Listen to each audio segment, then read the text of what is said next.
Hi అండి. ఈరోజు నేను పప్పు టమాటా వండుతున్నాను. అందుకు ఒక గ్లాస్ కందిపప్పు, 3 టమాటాలు, 3 పచ్చిమిర్చి, చిన్న ఉల్లిపాయ, కొంచెం చింతపండు, ఒక అర స్పూన్ పసుపు, ఒక స్పూన్ కారం, ఒక స్పూన్ ఉప్పు తీసుకున్నాను. పప్పు నీళ్లు పోసి 2 సార్లు కడిగి పక్కన పెట్టుకోవాలి. గ్యాస్ మీద దాకా పెట్టాను, మట్టి దాకా 2 గ్లాసులు నీళ్లు పోసాను.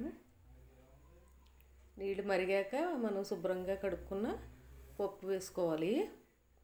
అందులో కొంచెం పసుపు వేసాను, ఒక అర స్పూన్ పసుపు తీసుకున్నాం కదా, పసుపు వేసాను. ఇప్పుడు పచ్చిమిర్చి, ఉల్లిపాయ, టమాటాలు కట్ చేసుకోవాలి.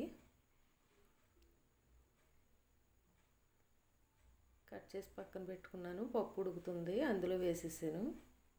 చింతపండు కూడా వేసేసాను.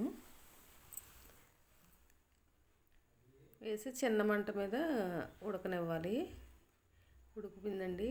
ఉప్పు కారం తీసుకున్నాయి వేసేసాను.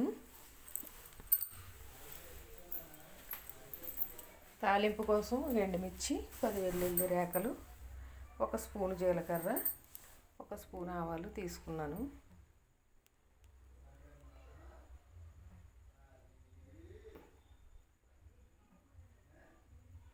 కొంచెం కరివేపాకు, ఇంగువ తీసుకున్నాను.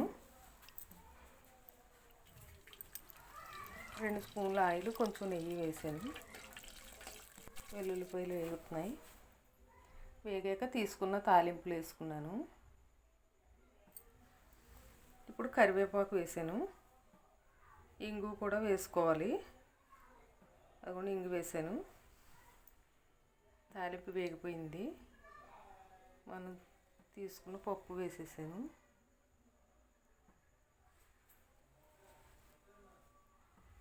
వేసి మూత పెట్టి కొంచెం సేపు మరగనివ్వాలి.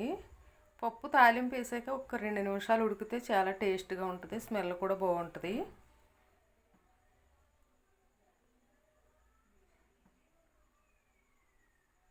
ఇంకా అయిపోయి వచ్చింది.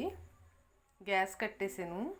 గ్యాస్ కట్టేసిన మట్టి దాకలో వండింది ఏ కూర అయినా ఇంకా కొంచెంసేపు ఉడుకుతుంది, అందుకని దగ్గర అవుతుంది. కొంచెం పలసగా కట్టుకోవాలి.